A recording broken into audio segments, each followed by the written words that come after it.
Okay, everybody, we are here with another episode of Hillsborough, Hunterdon, where I have on the area's leading experts, leading authorities on certain topics. And today I'm lucky enough to have my longtime friend, Steve Fenton, on with us. Steve is somebody I've known for over 10 years now. He's a great guy. So, Steve, first of all, thanks for being with us. It's a pleasure. It's an honor. Anything I get to do to be around a person like you truly brings happiness to me. So I do anything to support you, and I'm proud to be your friend, Kyle. Thanks, buddy. Thanks. So for people that aren't familiar with you, why don't you give them a little bit of quick background, where you work and where you're employed. Tell us a little bit about your family, where you guys are living, and then we'll dive into it. Sounds good. Yeah. My name's Stephen J. Fenton. My nickname in Kyle's facility was Stephen J. I am a physical education teacher, health and physical education teacher in Bridgewater Raritan School District. I've been employed there now this is my 19th year there. I spent 3 years prior to this in Saddlebrook, New Jersey, where I started my career. So overall, this is my 21st year of teaching. So I've been doing this for quite some time. I also am a former and current volleyball coach. I started my coaching career back in actually 1998 in college. Started in junior high school in where I went to college in New Hampshire. And that's quite a story how I ended up there. But and then I worked my way up through club volleyball, graduated college from Plymouth State College in New Hampshire, and then came home to New Jersey and started my first job, as I said, at Saddlebrook, and got hired in Nutley High School as a high school volleyball coach. And then my principal in Saddlebrook, who became one of my closest friends, moved down to Bridgewater. And 3 years later, I left a tenured position and started a new journey in my life and came to Bridgewater and got married the next year in 2004. My wife started in Bridgewater. And then lucky enough, my wife ended up in Milltown Elementary School.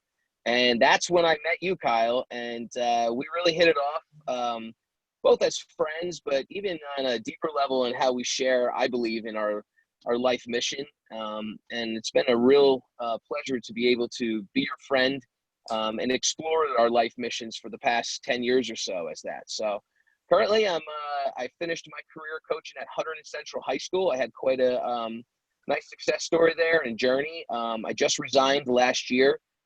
This is my first year not as a high school volleyball coach. However, I chose to step away because now I am currently coaching my two daughters, which is actually really exciting. That's the best way I could put it, to be able to be on the court and share a sport and the lessons of the sport that a child can learn. And as their father, it's a treasure. It really is. Yeah, man. You have quite the journey. And I'll tell people before I start peppering you with questions, guys, when I stopped teaching, he was one of the people that was really supportive and giving me guidance and advice to make that decision. And that's 8 years ago, but I remember talking to him multiple times about that decision. And it's invaluable to have people, guys, in your life that can give you input and feedback from an honest perspective, and not out of a place of fear. So I'll always remember that, man. And it's, I remember when we first met. But let's go back to you as far as, tell us the story then about how did you wind up in New Hampshire? I know you've told me. Oh, wow.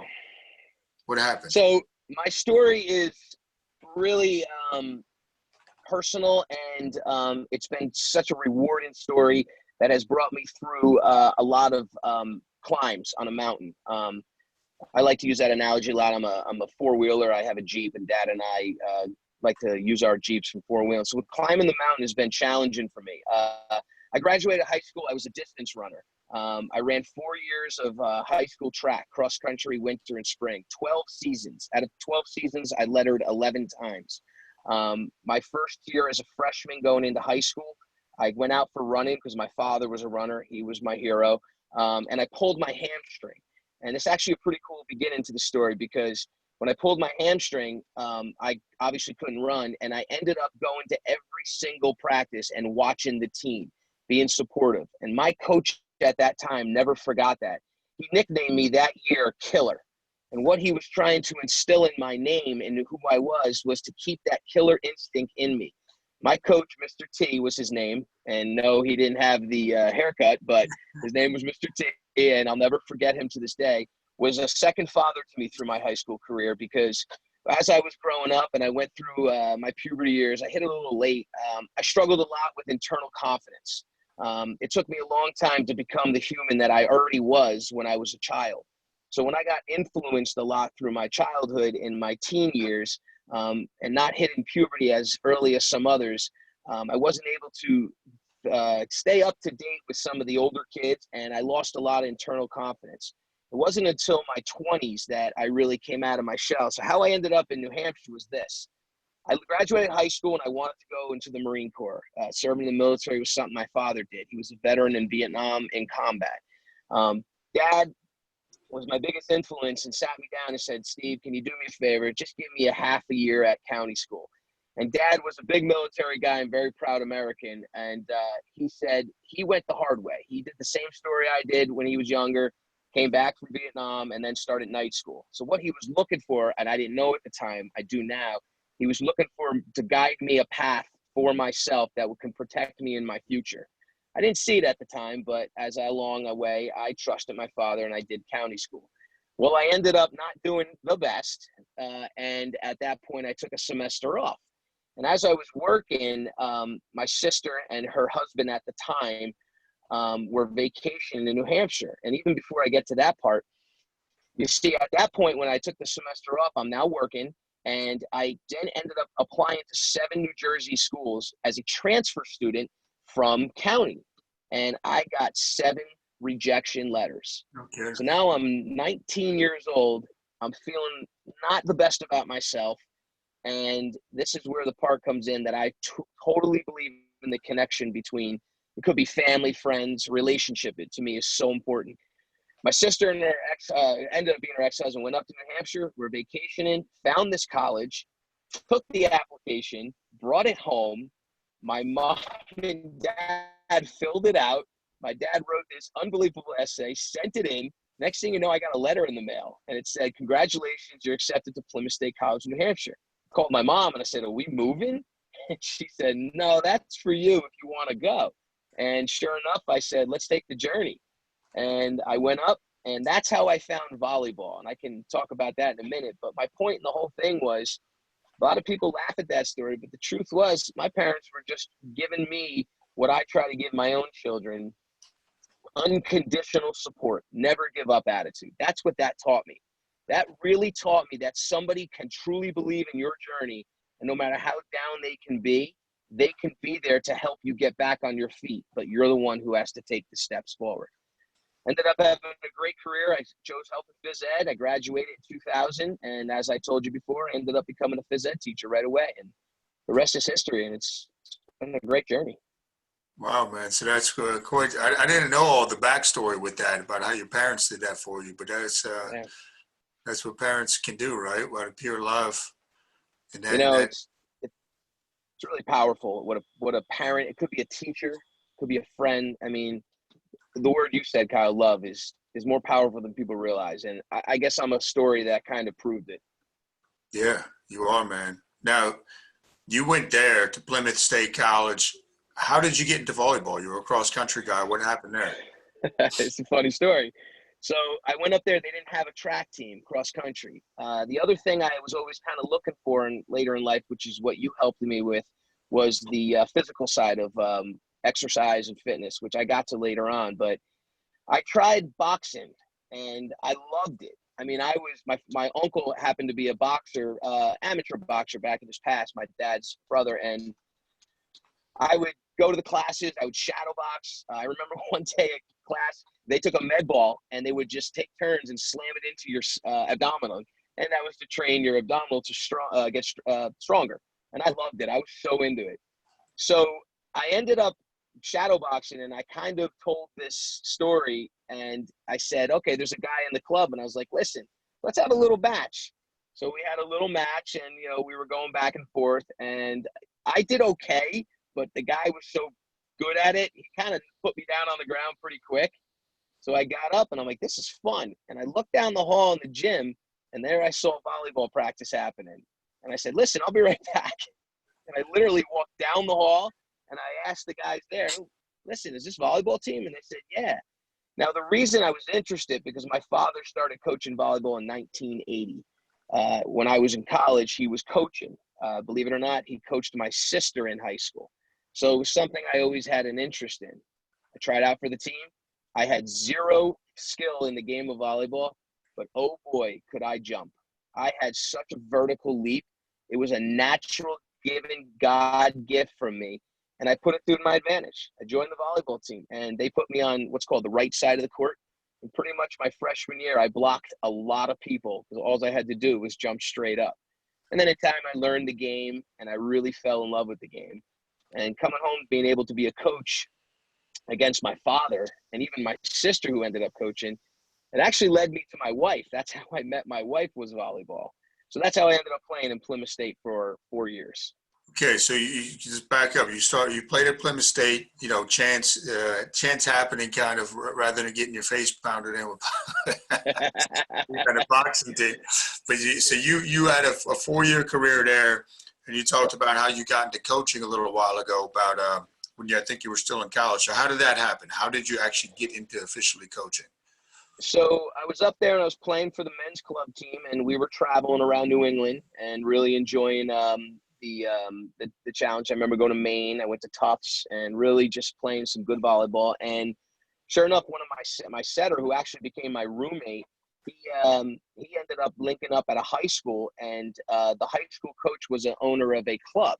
So he mentioned to me, let's give club ball a start. So I actually joined club ball and had a very young team and did an off season while I was in college of doing club. Now that led me to the junior high school team that I actually was the first head coach in position, Moulton Barrow Junior High School in New Hampshire. Okay. And it was a private school, and I ended up doing my 2 seasons there as the head coach of the junior high school team. Really enjoyed working with the kids, so that really solidified my idea to stay in physical education and coach in volleyball. And as I graduated college, that's when I started searching for a head coaching position. And sure enough, I was lucky enough to get hired right out of college in Nutley High School. So you went right from college. That started. Coach. I sure did. I was 24 years old, and I was the head coach in Nutley High School. And I went through quite a journey in my volleyball career. I spent 3 years there. I got involved in a New Jersey club called Diggs Volleyball Club. That actually led me to meeting my wife, which I can tell you that story in a minute. But that led me from Diggs Volleyball, led me to Bloomfield College. I actually spent a season as an NCAA Division II volleyball coach. We actually ended up, it was 2003. It was my mentor in the game of volleyball, who now lives in Kansas. He moved out of the state. He pushed me to that. I was young. I was 25, I think, at the time. He said, I said, I can't do this. He goes, you're absolutely the perfect person. And I remember, Kyle, this is kind of a funny story. I was in East Stroudsburg University coaching at a tournament. And at the end of the game, my team had beaten East Stroudsburg, and a college girl came up to me on the team, and she gave me a piece of paper. And I said, what is this? And she said, on the piece of paper, it said, give me a call later if you want to come over to my dorm room. My point being is that I looked really young, and I was a head coach of a NCAA Division II team. Don't worry, I was engaged at the time, so I didn't go. I was going to say, was that Princeton? So you got to tell us. It wasn't good. I told her that whole story after my wife and I were engaged, and we had a laugh about it. So I was young, and then Bloomfield College actually in 2005 led me to Watchung Hills High School. I wanted to have more of a family life. That was my dream, and high school volleyball was more functional than collegiate. I didn't have the time to travel, recruit, so I chose the path of high school ball, and I spent from 2005 to 2010 in Watchung Hills running the girls and boys varsity programs. That's when me and you kind of linked up as friends. And in 2010, I took quite a leap to change over to a school in the same conference. I had a lot of political things that were perspectives about me from outside people. It was tough to move over in the same conference, and I went over to Hunterdon Central, and that's where my career really finished off very strong. I had a nice end to my career in coaching with that. So before we go back more to the coaching, so I want everybody to know how, Sure. how accomplished you were as a coach. Just tell us the story of how you met Krista. Uh, so I'm coaching at Diggs Volleyball. I actually, it's quite a funny story. And the cool thing about this is things happen and you don't even know it. That's why I'm such a believer in that. Just stay in the moment. Stay in the moment is so important to me in my life. And this is one of those examples. I'm sitting on the stage at my practice. My 16th team's finished. So I'm watching the 18th team. I'm sitting next to this woman who I didn't know was my future mother-in-law at the time. And this gentleman walks past me and he says, "Hey, Steve, how you doing?" I said, "Hi, sir. How are you?" He goes, "My name's Frank, and I was your volleyball official in a couple of your games in Nutley." "Oh, nice to meet you." And he said, "Oh, this is my wife, Lynn." Well, an hour later, I'm hugging this woman saying, "You are exactly like my mom." And she's saying, "You're the son I never had." She said she had 4 daughters, and her one daughter was playing on the 18s team. So I ended up becoming very friendly with the family. I called the house once. My wife, Krista, answered the phone. We started talking. I gave her some advice about some struggles she was having with her roommates. She actually emailed me to say thank you. That email turned into instant message for those of you old timers that remember that back then. Instant message turned into me visiting her in college. And sure enough, we fell in love pretty quick. And we've been married now for 16 years. No kidding, man. And that's it is funny, man. You talk about calling the house. I mean, people nowadays don't even have house lines, really. A lot of people. Not at all. And it was funny and she happened to answer. And it was Yeah. totally by chance. And that's why I believe things happen in the moment. And it's something I've lived my life by. Yeah, for sure, man. And now you guys got 2 beautiful daughters. How old are your daughters again? Thank you. Yeah, my one daughter, Ashley Faith, is actually 13. She just went into 7th grade. And my other daughter, Abigail Grace, is 11. She's in 5th grade. We're living in Hillsborough, and we're very happy there. So being the Hillsborough education system is very comparable to Bridgewater. Yep. So the two of us are we're very comfortable there in the town. Good, man. So let's hop back to coaching. So between Sure. Watchung and Hunterdon Central, how many championships? And I know you don't want to toot your own horn, but I'm going to ask you, how many championships did you win? Conference, state titles? Talk about that, because you coach boys and girls varsity, and you were very accomplished. So tell us a little bit about that. You know me well. I don't like to talk about my accolades, but I will. I've had quite a bit of accolades in my career. I won my first county championship in 2007, actually 6, at Watchung Hills High School. They had very little success with the girls program, and I actually ended up winning back-to-back county championships in 06, 07. So when that banner went on Watchung Hills High School for the first time in 06, 07, I was pretty proud of that. In 2007, my daughter Ashley was born, and I took the Watchung Hills girls team all the way to the state semifinals. It was a really nice accomplishment for us. I would have liked to have gone further, but we lost a tough game. And at that point, I didn't know what was going to happen in my career. I had an internal aspiration. I always wanted to win a state championship. It was a dream of mine. Volleyball state championships in New Jersey are played at William Patterson. I've been there many times and watched coaches down below when they rope off the area. And I would say to myself and have this vision in my head, I go, I belong there. I can see it. I feel it. I want to go there. Sure enough, I got this position at Hunterdon Central, which is quite another story. I'll give you the quick background, applied for it in 07. They turned me down. And I actually reapplied for it in 2010, and they chose me because the coach they hired over me didn't have the great best success story. So when I came back in 10, I walked into a little bit of a political nightmare. It wasn't the most warm of welcomes that I got. But I stayed true to myself, and I did not falter from the human I was, and I fought through. My first year at Central, we went to the state championship. I got to fulfill that dream of being behind that rope. Now, the team and me weren't clicking as well as I would have liked. So to be honest with you, we lost in the state championship match. Of course, I don't want to lose, but it didn't feel right. It wasn't a connection feeling between me and that team. 2011-12, we came back. I returned to the state championship again. Again, same kind of group of kids. We lost again. So now I've been twice, and now my itch is even more because I want to win. And this is where the cool part of the story takes off. 2013, I had a team come in. We were the #1 team in the entire state of New Jersey. We were so talented. We were picked to win the whole thing. got all the way to the state semifinal. It was on my home floor in Central, and we got upset. And the team who upset us, obviously they deserved it. Really, really showed it well that they were excited to beat us. It hit me hard. I came back in 2014. I lost a lot of my kids, and this is where the story begins. 14 was the first year that these freshmen came into me. They were my first true freshmen because I had started 2 years prior to that, or 3 years prior to that. And I started this concept called hard work. It was something that I believed in from our Generation X. Just put your work in, and let's go. And in 2014, we returned to the state championship, and I won. It was my first one. Believe it or not, we beat the team that beat us in the finals. And that team had returned every player, well, pretty much every player. I fell to my knees that day, threw my hat in the air, and the vision that I had had in my head for so long truly just captured inside of me, and I achieved the goal that I never thought I'd get to. Or I actually did think I'd get to. I just couldn't wait to get there. Yeah.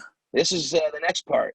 2015, we returned, and Kyle, my team was incredible. I have never coached a team, and this is tough, and I think of professional sports. Being picked, again, to be the number one team in the state and that good, every single game we played in 2015, we didn't have a chance to have a day off. Everybody wanted to beat us every point. I had to change my whole philosophy and mindset of coaching to these kids and really teach them about how to be perfect in every moment, which is impossible. I came up with this. I got to tell you the story, and then it's really cool. Yeah. Opening day, 2015, first day, everyone's nervous. We just won the state championship the year before. I came up with such a cool concept, pulled the kids out in the hallway right before the game. I said, okay, I just finished watching this TED Talk, and this girl named Tori Merton McClure. In 2005, she tried to cross the Atlantic Ocean on her single boat. I said, girls, drop your arms, because we used to hold them around our shoulders. I go, grab hands. I go, she went halfway across that ocean not knowing she was going to go straight into a hurricane, and she did. She nearly died that night. She survived the whole trip. I looked at my kids. I said, this year, you're going to face a hurricane every single day. So the only difference between us and Tori Merton McClure is you have each other. That's why you're holding hands. For the rest of the year, every time we came into a huddle, our hands linked up. And we went all the way to the state championship and won. I even went as far, Kyle, I emailed Tori. I found her. I emailed her. I told her our story. The day before the state championship game, she sent us a personal email. It was such a beautiful story. Came back at 16, lost a lot of my kids, was not projected to win it. I had 5 kids left over from that team. And oh boy, did they believe in the concept of what we believed in, hard work. That's when that year was about those kids. They fought hard, went all the way to state championship, and I ended up playing Bridgewater Raritan in the finals, who was the coach, is one of my closest friends. It was one of the best finals I've ever been in because we really enjoyed the game. We ended up getting lucky enough, and I am a head coach of a 3-peat, 3 in a row, and it's one of my proudest moments in my professional career, although the experience I had with the kids and the relationships is more important than any state championship ring. So pretty cool journey. That's amazing, man. Yeah, thanks. I'm proud of it. I am proud of it. Should be. You should be. Thank you. Look, I know we got 6 minutes left before, so you got right. Steve doing this on one of his prep periods, so I'm grateful for that, but we got to watch the clock. So I want to get a few more things here. So tell us briefly, what is your philosophy with coaching? How do you get the most out of these girls, out of these athletes? What's your philosophy? I love that question. I truly am a person who believes in one of my strengths as a teacher and a coach is to be able to recognize the strengths of my students. So I can look at my kids, and one of the coolest things about my 15 and 16 team is they all have nicknames, kind of like what you do to us. So there's a kid who was called the Quiet Riot. I had a kid called the Chicago Express. I had a kid called Meaningful Madison. I had a kid called Mac Attack. And these were all names based upon their personality. And what I did was I was able to do 2 things. Help the kids be able to recognize who they were as people. I didn't do it. They did it. But I just helped them. And when they did, I made them not afraid to make failure. And when they weren't afraid to make failure, it created this aura of peace around us. That risk was not a fearful thing. It's okay to go for it. So their entire mindsets, and I even want to go a step further and say, it's going to sound strange, but I called it their emotional sets, their social sets, and even their body sets. We had to set our mind, our body, our emotions, and our relationships to prepare for battle. And I called that balance. And as each of them got to do that and they bought into it, it wasn't just about the game. It was about them as humans. And because that happened, they bought into it and believed it. We all grew as human beings together. And we were just lucky enough to be able to experience the three-peat. And most of the kids, I had one kid who actually was the only kid who experienced all 3 state championships on the varsity team. And that's rare. So my philosophy was about helping them help themselves, which led me to what I'm doing now, which is my podcast. So tell us a little bit about that. Tell us about the podcast. I'm pretty excited for this. I'm hoping to take this to the next level. It's called Warriors of the Good. It's really a cool story how I started it. I'm doing it with a former student. Me and him, I was his teacher in 6th grade. And when he graduated high school, I wrote him a letter. Listen, go live life, work hard, be a warrior of the good. Hence the name of our podcast. Basically, I'm using my career as a coach and a teacher and trying to influence people to not be like me, but to be like themselves. Find their truest strengths inside of them. Live in the moment. Don't let the failures be something that's bad. Let the failures be your friend. Work hard through it. Really embrace the people that they are, because we create so much of anxiety in this world. The one thing I tell my students all the time you can't get rid of is stress. But what you can do is you can balance it.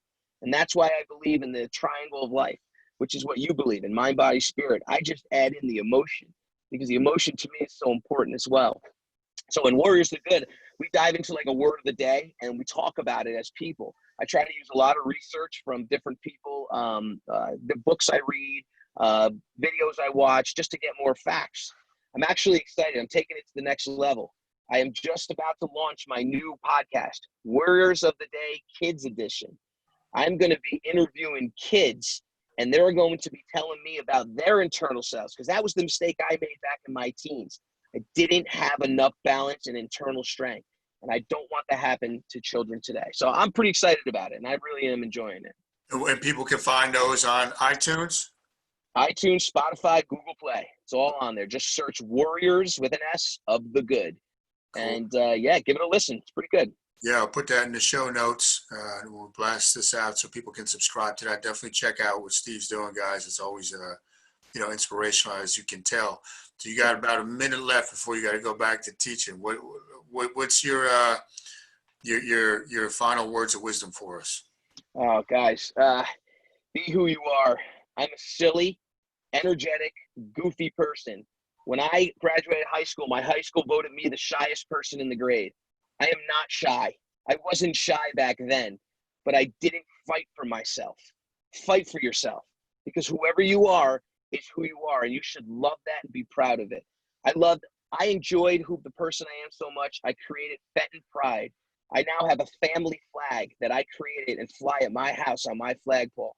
We're not better than anyone, but we're proud to be who we are. So whoever you are, be proud and fight for that, because it's worth the fight. Right on, man. Awesome stuff, dude. Thank you, Kyle. Really enjoyed this. All right. Give me 1 second here.